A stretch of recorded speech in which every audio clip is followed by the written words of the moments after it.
Hello, I'm Dimiake Wakaliele. And I'm Vincent McCorry. This is In Focus. We start in Nigeria, where the country is mourning with the passing of President Umaru Yar'Adua.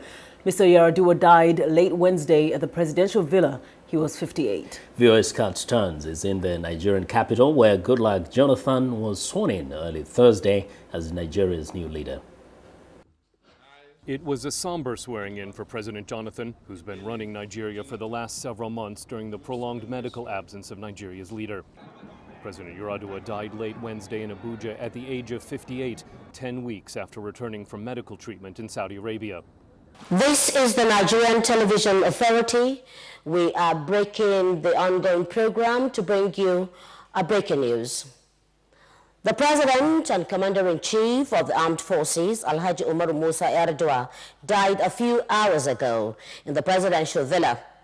Security aides notified the National Security Advisor, General Aliyu Gusau, who immediately called the acting president.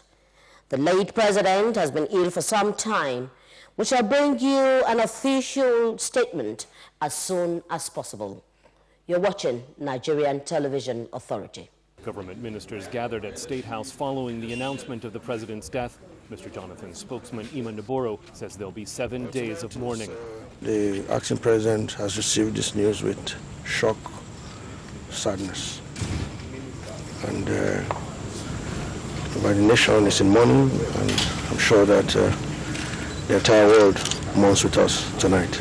In a written statement, U.S. President Barack Obama honored what he called President Yar'Adua's profound personal decency and integrity, his deep commitment to public service, and his passionate belief in the vast potential and bright future of Nigeria. UN Secretary General Ban Ki-moon says Mr. Yar'Adua will be remembered for his commitment to democratic governance and electoral reform. Mr. Yar'Adua was chosen by then-President Olusegun Obasanjo to stand as the ruling party's candidate in 2007 elections and make the first peaceful transition between civilian presidents since Nigerian independence in 1960. President Yar'Adua won a vote that was widely criticized by political opponents for ballot stuffing and voter intimidation. He took power, vowing to continue free market reforms, improve power supplies, and fight corruption. I sincerely believe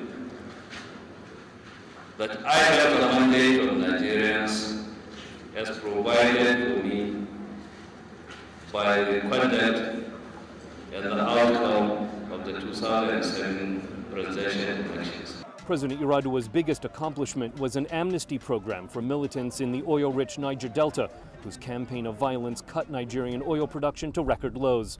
I hereby grant amnesty and unconditional pardon to all persons who have directly or indirectly participated in the commission of offenses associated with militant activities in the Niger Delta.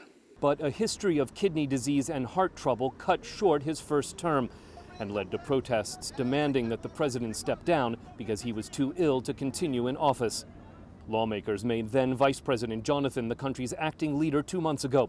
He'll now finish out the president's term ahead of elections scheduled for next year.